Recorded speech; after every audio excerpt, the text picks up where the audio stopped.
আজকে স্নানযাত্রা সম্পূর্ণ অন্য ধরনের সাধারণ মানুষের এমন উদাহরণ তুলে ধরবো যেটা আগে কখনো শোনেননি। প্রয়াগরাজে এখন মানুষ পুণ্যের আশায় মানুষ কিন্তু দলে দলে হাজারে হাজারে কোটিতে কোটিতে মানুষ কিন্তু যেভাবেই হোক সড়ক পথে এবং ট্রেন পথে যেভাবেই হোক তাকে পৌঁছতেই হবে। কিন্তু আপনি যত বড়ই পরিকাঠামো তৈরি করে দিন না কেন, এখন কিন্তু সেই পরিকাঠামো আমাদের ভারতবর্ষের মানুষ আর কিন্তু সেই পরিকাঠামোকে উপচে যাবে, কারণ জনসংখ্যা বেশি, সেই জন্য সামাল দেওয়া কিন্তু একটু হলেও কষ্ট হবে। তার মধ্যেই রেলের কর্তৃপক্ষকে প্রত্যেককেই পুলিশ প্রশাসনকে অবশ্যই সতর্ক হতে হবে তার জন্য। এবং আগামী যত দশকই ছিল প্রায় 1951 সাল থেকে আর 2025 সাল পর্যন্ত যেভাবে মানুষ বেড়েছে, প্রায় 1951 সালে প্রায় 36 কোটি মানুষ ছিল। তারপরে 1951 সালে যখন 36 কোটি মানুষ ছিল তখন রেলপথ ছিল প্রায় 6000, ইংরেজরা করে দিয়ে গিয়েছিল। তারপর থেকে এখন পর্যন্ত মানে 2025 এতগুলো বছর কেটে গেছে, স্বাধীনতা কেটে গেছে, তারপরে কিন্তু আমাদের মাত্র 8495 কিলোমিটার রাস্তা তৈরি হয়েছে, মানে এতগুলো রাস্তা ট্রেন পথ তৈরি হয়েছে, মাত্র 2500-3000-এর কাছাকাছি হয়েছে। তাহলে জনসংখ্যা এখন প্রায় 145 কোটির কাছাকাছি। কোথায় ছিল 36 কোটি আর এখন হচ্ছে 145 কোটি। যে অনুসারে মানুষ বেড়েছে সেই অনুসারে কিন্তু আমাদের রেলপথ তৈরি হয়নি, সড়কপথও তেমনভাবে তৈরি হয়নি। মানে যেভাবে জনসংখ্যা বেড়েছে সেই অনুসারে আরও অনেক পরিকাঠামো যদি কম থাকে তার ফল এরকমই হবে, এটা কিন্তু স্বাভাবিক ব্যাপার। কিন্তু এই ভিড়, যারা প্রয়াগরাজে যাচ্ছে অনেকেই ভাবছে যে এত ভিড়, এই ভিড় কিন্তু আজকের ভিড় নয়। আপনি যেখানে যখনই যান, আপনি স্কুল, কলেজ, হসপিটাল, নার্সিংহোম, ট্রেনে, বাসে টিকিট কাটছেন, সেখানে যেখানেই যাবেন, রেশনের দোকান, আপনি হসপিটালে যাবেন সেখানে, আপনি যদি স্কুলের বাচ্চাকে ভর্তি করেন, যে গাড়িতে মাত্র 4 জন থাকার কথা সেই গাড়িতে প্রায় 8 থেকে 10 জন 12 জন পর্যন্ত সেই গাড়িতে করে যাচ্ছে। যে স্কুল নিচু শ্রেণীর সেখানেও ভিড় করে লোক, মানে স্কুলে ছাত্রছাত্রী ভর্তি। যেখানে উঁচু শ্রেণীর স্কুল, যেখানে 5-10 হাজার টাকা প্রতি মাসে মাইনে, সেখানেও ভিড়। যেখানে দেখবেন হয়তো 1 লাখ টাকা দিতে হয় সেখানে পর্যন্ত ভিড়, মানে ভিড়ের মাত্রা আপনার সর্বত্র। এবার সর্বশেষে যখন চাকরি খুঁজতে যাচ্ছেন তখনও ভিড়, মানে আপনি কোনো জায়গাতেই রেহাই পাবেন না। মানে অটো, বাস, যেখানেই যাচ্ছেন, ট্রেন, যেটাতেই উঠতে যাবেন, যে কোনো কাজে যাবেন, সবেতেই, বাজার ঘাট, রাস্তায় যেখানে যাবেন, আপনি কোনো জিনিস খেতে যাচ্ছেন সেখানে ভিড়, বাজারে যদি কোনো সময় হয়তো মাছ মাংস কিনতে যাচ্ছেন সেখানে ভিড়।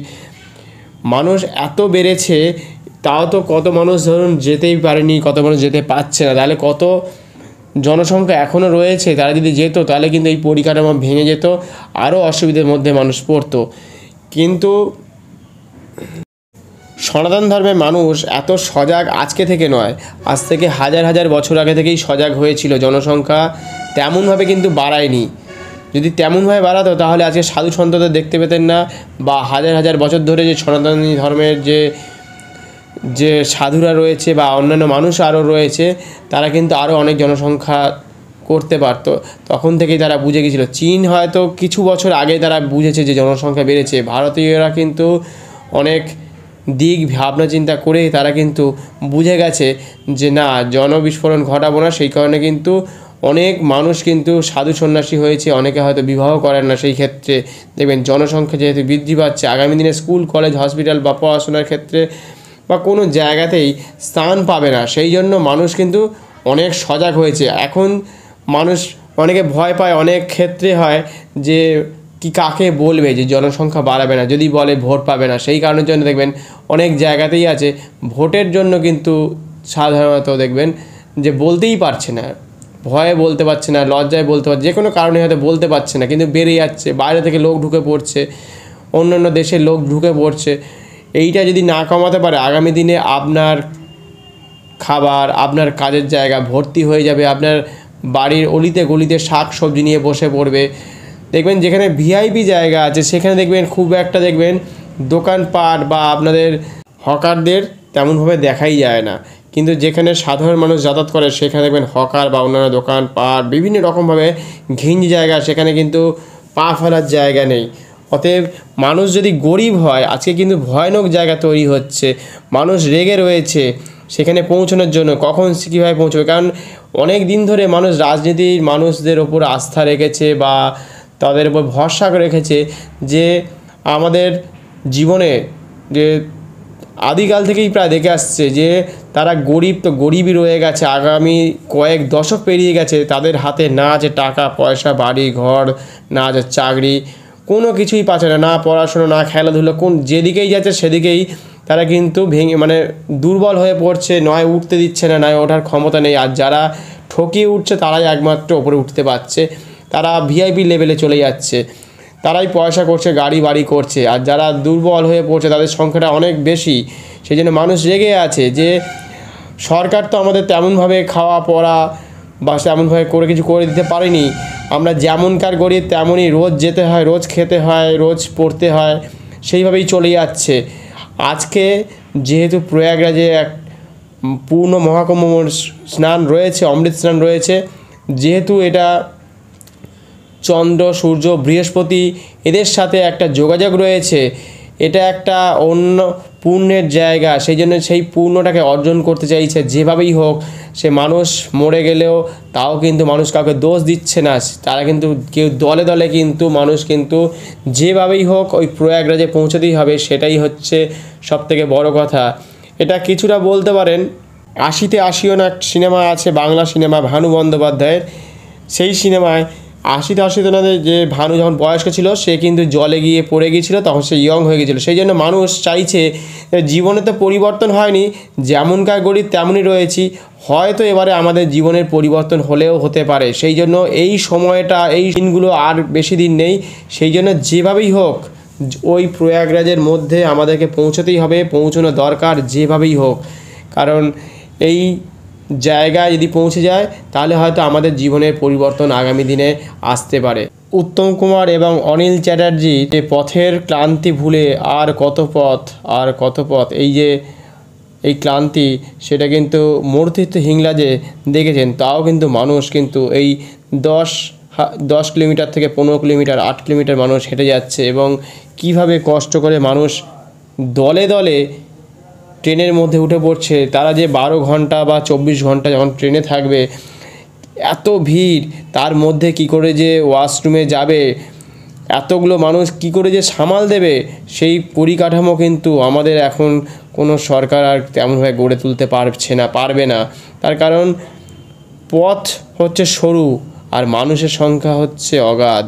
সেই জন্য মানুষকে কিন্তু আগামী দিনে আরও বড় বার্তা দিচ্ছে, দেশে জনসংখ্যা কত, তোমরা কিন্তু হেরে যাবে।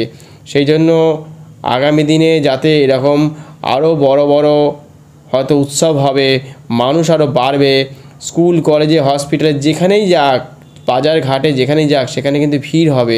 তাহলে আগামী 10 থেকে 15 বছর পরে মানুষ কোথায় থাকবে? সেই জন্য জনসংখ্যা কিছুটা কমার দরকার, মানুষকে সচেতন হতে হবে। আগামী অনেক ধরনের মানুষ, শুধু সনাতন ধর্মের মানুষ ছাড়াও অনেক মানুষ আমাদের ভারতবর্ষে থাকে, তাদেরকে সচেতন হতে হবে। তারা কিন্তু বিভিন্ন রকমভাবে রেগে রয়েছে যে এত জনসংখ্যা, এত মানুষ, একটা চাকরির জন্য মানুষ হাপিত্যেশ হয়ে বসে থাকতে হয়, একটা মাছ কেনার জন্য হাপিত্যেশ হয়ে লাইন দিতে হয়, রেশনের দোকানে লাইন দিতে হয়, স্কুল কলেজে লাইন দিতে হয়, হসপিটালে লাইন দিতে হয়। মানুষ যখন মৃত্যুর পরে যখন শ্মশান ঘাটে, তখনও কিন্তু প্রচণ্ড হারে লাইন, কখনো হয়তো 10 জন, কখনো 8 জন, কখনো 7 জন, কখনো 15 জনের পেছনেও হয়তো তাকে লাইন দিতে হয়। সর্বত্র লাইন, মানুষের এই এত লাইন, মানুষ দিশাহারা হয়ে গেছে। তাই মানুষ কিন্তু আজকে দলে দলে প্রয়াগরাজে যেভাবেই হোক আজকে পৌঁছতেই হবে। সেই জন্য মৃত্যুকে উপেক্ষা করেই কিন্তু মানুষ যেভাবে কষ্ট করে আজকে ট্রেন বাস এখানে যাচ্ছে, সেখানে হয়তো আটকা পড়ে যাচ্ছে, হয়তো অনেকক্ষণ, অনেক ঘন্টার পর ঘন্টা।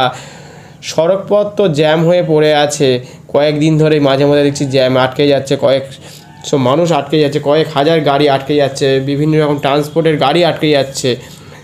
তবু কিন্তু মানুষ একটা দিকে দৌড়চ্ছে যে আমাদের জীবনের পরিবর্তন চাই, একটা পূর্ণের আশায়, যেখানে আমাদের দেবতারা রয়েছে আকাশে, তাদের সাথে আমাদের একটা রিলেটেড এই গঙ্গা জলের সাথে, গঙ্গা যমুনা সরস্বতী ত্রিবেণী সঙ্গমে। সেই জন্যই মানুষ কিন্তু একটা ভক্তির জায়গা, আস্থার জায়গা, মনে যে আশা আকাঙ্ক্ষা পূর্ণের জায়গা, মানুষ স্বেচ্ছায় সেই জন্য সব কিছুকে ত্যাগ করে যেভাবেই হোক আজকে ওই জায়গা থেকে পৌঁছতেই হবে, সেই জন্য বার্তাটা কিন্তু আগে থাকতেই পেয়েছে। এবং দিন যেহেতু শেষ হয়ে আসছে, দিন কিন্তু আর কোনো দিনই আসবে না, সেই জন্য যতটা পারা যায় যে মানুষ ভালো হোক খারাপ হোক, মানুষ ভগবানের প্রতি আগাগোড়া আস্থা ছিল, আস্থা আছে, আস্থা থাকবে, তার উপরেই মানুষ ভিত্তি করে আজকে কিন্তু সেই জায়গায় পৌঁছে যাচ্ছে। সেখানে পৌঁছে তারা কিন্তু যেখানে স্নান করছে এবং ফিরেও আসছে কষ্ট করে, কিন্তু মানুষ কিন্তু একবারও বলছে না যে আমার খুব বেশি হয়তো যে আমরা অসুবিধার মধ্যে পড়েছিলাম। মানুষ কিন্তু বলছে, এতটা পথ হাঁটছে, হাঁটার পরেও বলছে না আমাদের কোনো রকম অসুবিধা হয়নি। তার কারণ মানুষের যে চিন্তা ধারণা রয়েছে সেটা কিন্তু সম্পূর্ণ বিশ্বাসের জায়গা, সেখান থেকে কোনো দিনই মানুষ সরে আসার কোনো রকম উপায় নেই। তার কারণ আমাদের সাধারণ মানুষ যেভাবে এত দরিদ্র, এত ধরুন যার জমি আছে, বাড়ি আছে, ঘর বাড়ি তাকে কেড়ে নিয়েছে, যার নেই তাকে তো দেয়া হয় না, আর যার আছে তার থেকে কেউ না কেউ কেড়ে নিচ্ছে কোনো না কোনোভাবে। যার দোকান আছে তার থেকে কেউ না কেউ মাল কিনে নিয়ে চলে যাচ্ছে, পয়সা দিচ্ছে না। যার ধরুন জমি আছে সেই জমিকে দখল করার জন্য মানুষ কিন্তু তার উপর বিভিন্ন রকমভাবে দিনে রাতে অত্যাচার করছে, বলেই যাচ্ছে। অনেকে হয়তো বন্দুক ঠেকিয়েও সেই জায়গায় সই করিয়ে নিচ্ছে, এরকমও হচ্ছে। যাদের যেখানে বিবাহ করতে ইচ্ছা করছে না সেখানে কিন্তু তাদেরকে জোরপূর্বক হয়তো তাদের বিবাহ দেওয়া হচ্ছে বা বিবাহ করতে হচ্ছে। সর্বক্ষেত্রে মানুষ যে জিনিসটা চায় না সেই জিনিসটা তাকে জোর করে চাপিয়ে দেওয়া হয়। সেই জন্য মানুষ ক্ষেপে আছে, রেগে আছে ভীষণ রকমভাবে, সেই জন্য অত্যাচার করছে। যখন ট্রেনের 2 নম্বর প্ল্যাটফর্ম থেকে 3 নম্বর বা 4 নম্বর প্ল্যাটফর্মে দেওয়া হয়, সেখানে কিন্তু মানুষ হুড়মুড়িয়ে ওই জন্য এগিয়ে যাচ্ছে। সেই জন্য প্রশাসনকেও সজাগ হতে হবে, যাতে মানুষ একটা প্ল্যাটফর্ম থেকে আরেকটা প্ল্যাটফর্মে যখন যায় তাদেরকে অবশ্যই বার্তা দিতে হবে যে এখনও 20 মিনিট বা 25 মিনিট টাইম আছে, আস্তে আস্তে আপনারা ধাপে ধাপে নেমে আসুন, নয়তো কিন্তু একটা বড় দুর্ঘটনা ঘটে যেতে পারে। সেই জন্য যারা বয়স্ক এবং ছোট ছোট ছেলে মেয়ে আছে তাদেরকে অবশ্যই একটু পরে আসা উচিত, কারণ ভিড় প্রচণ্ড। সামনের দিক কিন্তু মানুষ যতই যাই হোক কিন্তু তারা এগিয়ে যাবে। সেই জন্য মানুষকে সতর্ক হতে হবে, আর যদি পারা যায় মানুষকে আরও সজাগ হয়ে এগিয়ে যাওয়ার দরকার আছে। তার সাথে প্রশাসনের প্রত্যেকটা তরফে যারা তারা সরকারি চাকরি করে তাদেরকে তো ট্রেনিং নেওয়াই আছে, কিন্তু সেইটা কিন্তু আরও দড়ি দিয়ে বাঁধন দিয়ে তাদেরকে গার্ড দিয়ে তাদেরকে কিন্তু এক জায়গা থেকে আরেক জায়গায় নিয়ে যেতে হবে, সে ট্রেন পথে হোক বা প্রয়াগরাজে হোক। মানুষ প্রতিদিন ট্রেনে বাসে যেভাবে গরু গাধার মতো করে হিসেব মতো যায়, যাতায়াত করতে হয় বাধ্য হয়ে, সেইখানে কিন্তু মানুষ এইগুলোকে উপেক্ষা করে আজকে সেই কারণের জন্য মানুষ বেরিয়ে পড়েছে দলে দলে। কষ্টটাকে কিন্তু কোনো রকমভাবেই যেহেতু দিন শেষ হয়ে আসছে, সেই জন্য আগামী দিনে আরও বেশি করে দেখবেন ভিড় বাড়তে পারে। কারণ যেহেতু 26শে ফেব্রুয়ারি শিবরাত্রির দিন আছে, যেটা 100 বছর পরে যে দিনটা আবার প্রয়াগরাজের সাথে যুক্ত হয়েছে, সেটা একটা খুবই ভালো দিন। সেই জন্য সেই দিনটাকে স্মরণীয় করে রাখবে যত সম্ভব। এখন পর্যন্ত 53 কোটি মানুষ স্নান করে ফেলেছে, এখনও যে কটা দিন বাকি আছে, প্রায় 8-9 দিন মতো বাকি আছে, সেই কটা দিনের মধ্যে কিন্তু মানুষ কিন্তু প্রায় আরও দেখবেন 10 থেকে 15 কোটি মানুষ কিন্তু হতে পারে, বা আরও বাড়লেও বাড়তে পারে। কারণ ভিড় সামাল দিতে পারবে না, তার কারণ সেইভাবে আমাদের পরিকাঠামো তেমনভাবে নেই। তবুও যেভাবেই হোক অনেকে দেখবেন জলপথেও যাচ্ছে। বিহার থেকে একদল মানুষ তারা জলপথে 8 জন মতো বন্ধু তারা বেরিয়ে পড়েছে, তাদের কোনো রকম অসুবিধা হয়নি। সেই জন্য মানুষ নিজেরাই তৈরি করে নিয়েছে যে নিজেরা কোন পথে যাবে, কিভাবে যাবে। আর বিজ্ঞান সেই জন্য দেখছে যে আমাদের দেশে বলে নয়, সারা বিশ্বের মানুষ যেহেতু এত বেশি পরিমাণে বেড়েছে, কোনো ব্যক্তির সাথে কথা বলছে, কোনো ব্যক্তির কথা শুনছে না, যুদ্ধ করছে, ঝগড়া করছে, মারপিট করছে, দাঙ্গা করছে। সেই জন্য কিছু মানুষ কিন্তু বিজ্ঞানীরা বুঝেই গেছে অনেক আগে থেকেই, সেই জন্য চাঁদে, মঙ্গলে আর যদি অন্য কোনো গ্রহ থাকে সেখানে কিন্তু তারা আস্তে চলে যাবে শান্তির জন্য। তার কারণ হচ্ছে কিন্তু তারা যদি ওখানে যায় সেখানে কিন্তু কখনোই তারা কিন্তু হিমালয় বা গঙ্গা বা বিভিন্ন রকম আরও অনেক জিনিস আছে, সেগুলো কিন্তু সেই সুযোগগুলো হয়তো আর কোনো দিনই পাবে না যদি একবার চলে যায়। কিন্তু এখানে যারা থাকবে তারা কিন্তু সারা জীবন ধরে লড়াই করে যুদ্ধ করে চলতে হবে ট্রেনে বাসে। আর যারা দূরে চলে যাবে আগামী হয়তো 15, 20, 30 বছর পরে, তারা কিন্তু দূর থেকে তারা হয়তো দেখবে, ছবির মাধ্যমে তারা, টিভির মাধ্যমে তারা দেখবে। আর বেশ কিছু কয়েকটা দেশ আছে যেগুলো ফার্স্ট কান্ট্রির দেশগুলো, সেগুলো কিন্তু দেখুন তাদের দেশে জনসংখ্যা তেমন কিন্তু বাড়ায়নি, তারা কিন্তু তাদের জমিটাকে কিন্তু বেশ অনেকটা আছে, কিন্তু জনসংখ্যা বেশি কম থাকায় তারা কিন্তু যেভাবেই যেখানে যে পথ দিয়েই যাক সেখানে কিন্তু সবসময় ফাঁকা থাকে, শান্ত থাকে, ধীর গতিতে যাতায়াত করা যায়। জাপানের মতো দেশে তাদের তো খুবই অবস্থা খারাপ ছিল, যেহেতু হিরোশিমা নাগাসাকিতে যখন পরমাণু বোমাটা পড়েছিল, তারপরে নিজেদেরকে তৈরি করেছে এই কয়েক বছরের মধ্যেই, 70-75 বছরের মধ্যে তৈরি করে ফেলেছে। তারা কিন্তু নিজেদেরকে তৈরি করেছে এবং তারা কম কথা বলে, কাজ বেশি করতে ভালোবাসে, তারা কিন্তু পরিশ্রমী। সেটা কিন্তু দেখলে বা আপনারা যারা গেছেন তারা তো জানবেন, অথবা ইউটিউবের মাধ্যমে জেনে নিতে পারবেন। তারা কিন্তু কাজ করতে ভালোবাসে। এবং কিছু কিছু দেশ আছে, যেহেতু আমাদের দেশের জনসংখ্যা এত বেশি, অন্যান্য দেশের মানুষ কিন্তু চীনের মতো দেশ বা আরও অন্যান্য দেশ আছে, তারা কিন্তু বিজনেস করতে আসে বা বিজনেসের সামগ্রী আমাদের দেশে পাঠিয়ে দেয়। যেহেতু আমাদের এটা সবথেকে বাণিজ্যিক জায়গা, যেখানে যে কোনো জিনিসই দিক না কেন সেটা কিন্তু বিজনেস করে তারা কিন্তু বেরিয়ে যাবে, তারা কিন্তু পয়সা দ্বিগুণ থেকে 4 গুণ 10 গুণ করে বেরিয়ে যাচ্ছে। তারা কিন্তু এই জায়গাটাকে কখনোই শেষ করতে চাইছে না, কিন্তু অন্যরকমভাবে তারা বিজনেস করে বেরিয়ে চলে যাচ্ছে, যে আমরা এখানে বিজনেস করব যেভাবেই হোক। যত রকমের বিজনেস আছে, খেলনা বলুন, মোবাইল বলুন, যত রকমের সামগ্রী আছে সব কিছু দিয়ে তারা বিজনেস করে তারা কিন্তু আমাদের এখানে বিজনেস পারপাস হিসেবে, যেহেতু আমরা পরিকাঠামো এমন তৈরি করেছি নিজেরা কখনো কিছু করব না, তেমনভাবে গড়ে উঠবো না, এটা একটা মনের মধ্যে একটা সিদ্ধান্ত হয়ে গেছে। কিন্তু মানুষকে সজাগ হতে হবে যে আমাদের দেশের মানুষকে আরও অনেক কাজ করতে হবে, অনেক বড় একটা প্ল্যাটফর্ম তৈরি করতে হবে, যাতে অন্যান্য দেশে আমরা বাণিজ্য করতে পারি। অনেকেই চেষ্টা করছে, অনেক রকমভাবে প্রয়াস চালাচ্ছে, কিন্তু তারপরেও এমন কিছু মানুষ আছে তারা কিন্তু তেমনভাবে ওপরে উঠতে পারছে না, তেমন প্ল্যাটফর্ম নেই, তেমন জায়গা নেই। সেই জন্য মানুষকে অনেক সজাগ হতে হবে, আগামী দিনে অনেক কাজ করতে হবে। মানুষ কুঁড়ে হয়ে যাচ্ছে কিছুটা বলতে পারেন খানিকটা, যেহেতু দীর্ঘদিন ধরে বাবা ঠাকুরদারা কাজ করছে, অল্প চলে যাচ্ছে সংসার, সেই জন্য কিন্তু মানুষ এইভাবে দিন যাপন করেই চলেছে। সেই জন্য তাদের মধ্যে যে জিনগত একটা অভ্যাস রয়ে গেছে সেটা কিন্তু কখনো বদলাবে না। হয়তো যদি বদলাতে হয় তাহলে কিন্তু তেমন অনুশীলন বা তেমন স্কুল কলেজকে বা আমাদের জায়গাগুলো আছে মাঠে ঘাটে, সেইখানে আমাদের প্রশিক্ষণ দেওয়া দরকার মানুষকে।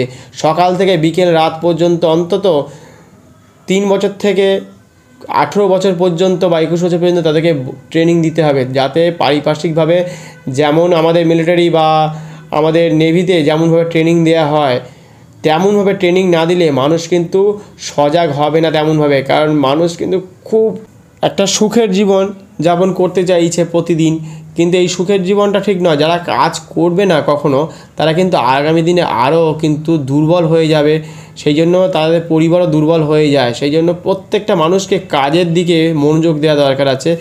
কাজ না করলে কিন্তু মানুষ, এই যে আজকে এত মানুষ যাচ্ছে যে প্রয়াগরাজে, সেখানে কিন্তু কিছু মানুষ অনেক রকম বিজনেস করেছে, যেখানে পথে ঘাটে সিঁদুর, আলতা, মালা বা নিম দাঁতন বিক্রি করে প্রায় 2 থেকে 3 লাখ 4 লাখ, কেউ দুধ, কেউ ফুল, কেউ হয়তো বোতল, কেউ হয়তো গলার স্কার্ফ, অনেক কিছু বিক্রি করেছে। চা বা বিভিন্ন রকম হয়তো শাক সবজি যেগুলো পারে আর কি, সেগুলো কিন্তু তারা তৈরি করেছে এবং সেগুলো বিক্রি করে কিছু মানুষ কিন্তু অর্থ উপার্জন অনেকটা বেশি পরিমাণে করেছে এই লাস্ট কয়েকদিনের মধ্যে। এখন অনেকগুলো দিন বাকি আছে, প্রায় হাজার হাজার লক্ষ লক্ষ টাকা কিন্তু ইনকাম করেছে।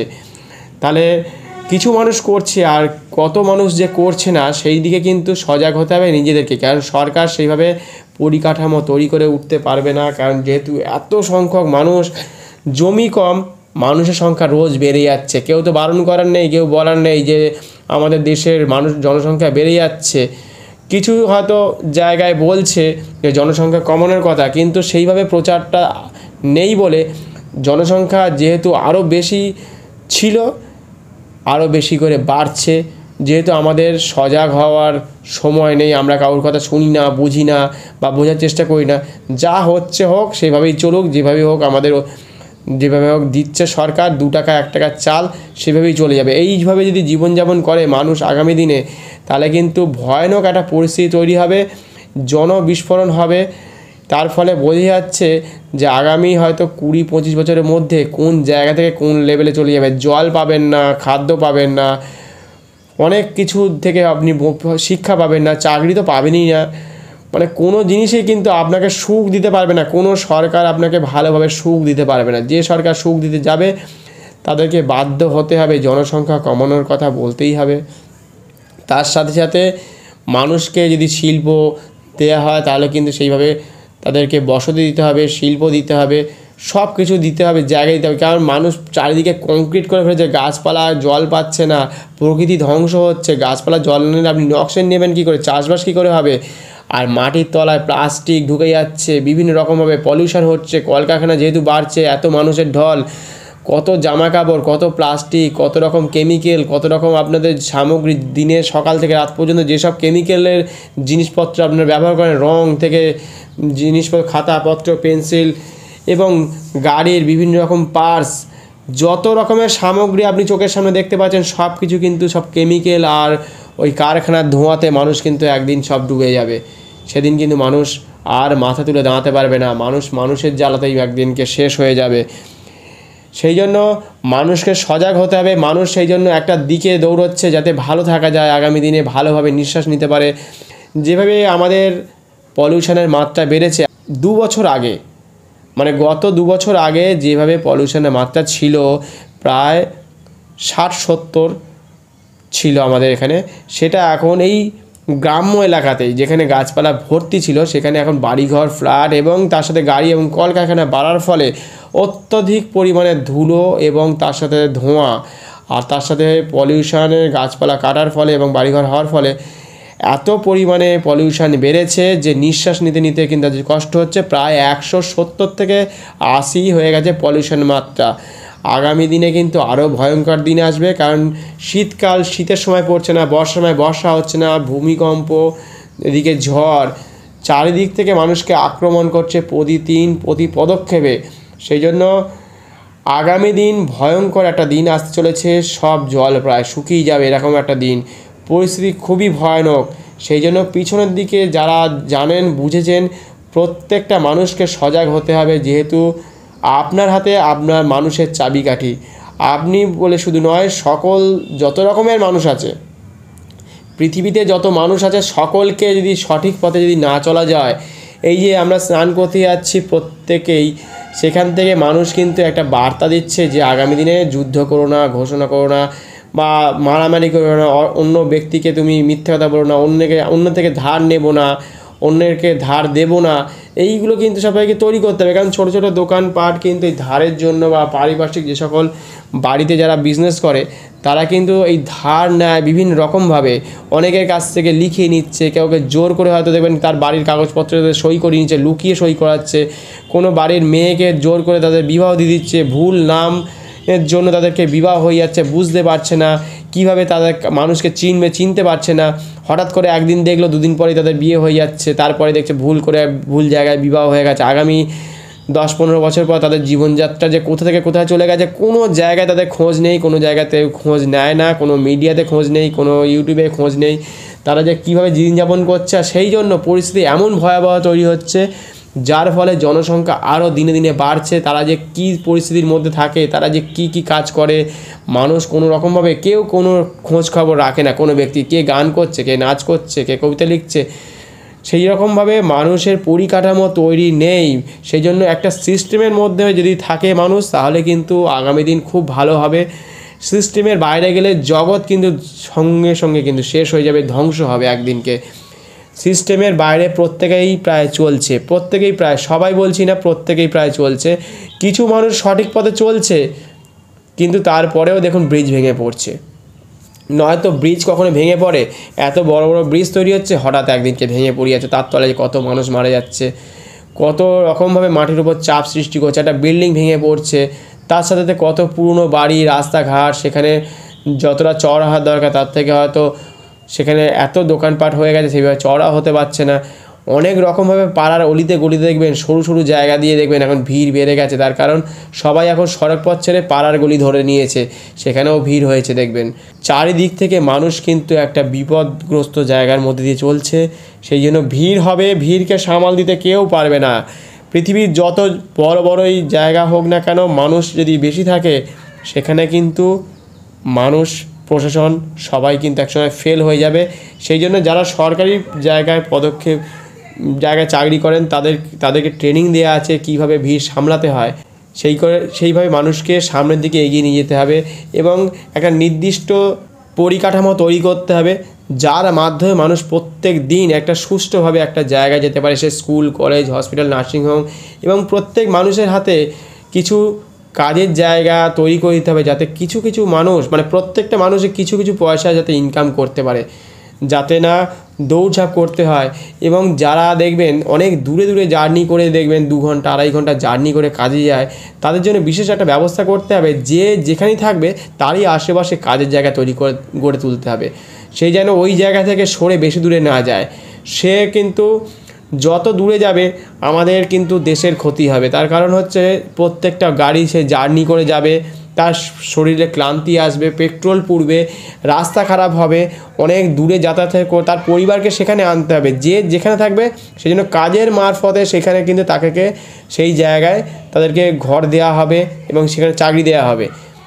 সে শিক্ষক হোক, যে কোনো শ্রমিক হোক বা যে কোনো অফিসারই হোক, তাকে কিন্তু যত জার্নি করতে হবে কাজের সূত্রে কিন্তু অনেক দেরিও হয়ে যায়, সেক্ষেত্রে অনেক দূরে ঘুম থেকে উঠতে দেরি হয়, অনেক রকম সমস্যা তৈরি হয়, আর রাস্তায় ভিড়ও বাড়বে না। সেই জন্য ওয়ার্ক ফ্রম হোম যেমন করোনার সময় শুরু হয়েছিল, লকডাউনের সময়, সেরকমভাবেই এমনই করতে হবে তার বাড়ি থেকে হয়তো একটু দূরে, মানে 1 কিলোমিটার বা 1.5 কিলোমিটার খুব বেশি হলে, নয়তো বাড়ি থেকে 10-12টা বাড়ি বা 20টা বাড়ি পরেই যেন তার অফিস বা সেরকম কাজের জায়গা তৈরি করা হয়।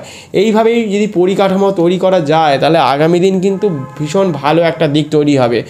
আর কিছু কিছু মানুষ আছে দেখবেন এক জায়গায় থাকতে থাকতে বা হয়তো একটু অন্যরকমভাবে তারা তৈরি হয়, সেই জন্য কিছু কিছু মানুষ ঘুরতে ভালোবাসে, সেই জন্য কখনো কখনো 6 মাস থেকে 1 বছর অন্তর অন্তর প্রত্যেকটা মানুষকে একটা কাজের জায়গাকে পাল্টে দিতে হবে, যে এখান থেকে আবার 20 কিলোমিটার কি 40 কিলোমিটার কি অন্য রাজ্যে তাকে ট্রান্সফার করা হলো এবং সে সেখানেই আবার 6 মাস থেকে 1 বছর কাজ করবে এবং তার পরিবারও সেখানে চলে যাবে, সেখানে তাদের ছেলে মেয়ে যদি থাকে সেখানে যাতে স্কুল কলেজে সেইভাবে ভর্তি হতে পারে সেই ব্যবস্থাও করে দিতে হবে।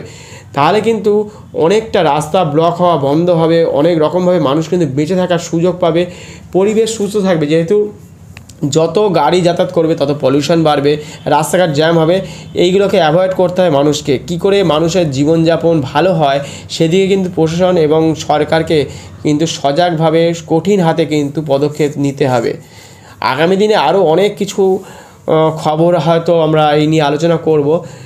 অবশ্যই আমার ইউটিউবে যা দেখবেন, ইউটিউবে মাল্টিপারপাস স্টোরি মহাদেবের লোগোতে গিয়ে আপনারা ক্লিক করতে পারেন, সেখানে গেলে আপনারা মাই ভয়েস এবং ট্রাভেল এবং নেচারের মধ্যে অনেক রকম খবর আপনারা পেতে পারেন এই ধরনের।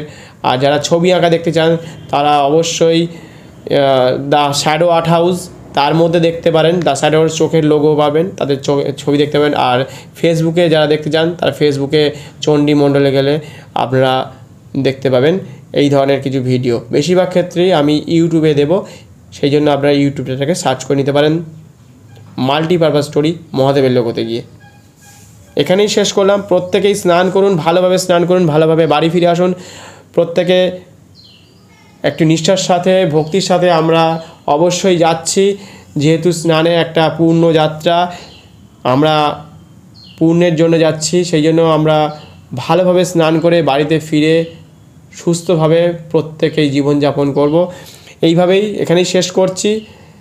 প্রত্যেকে ভালো থাকবেন, সুস্থ থাকবেন, হর হর মহাদেব বলে এখানে শেষ করলাম। ধন্যবাদ, নমস্কার।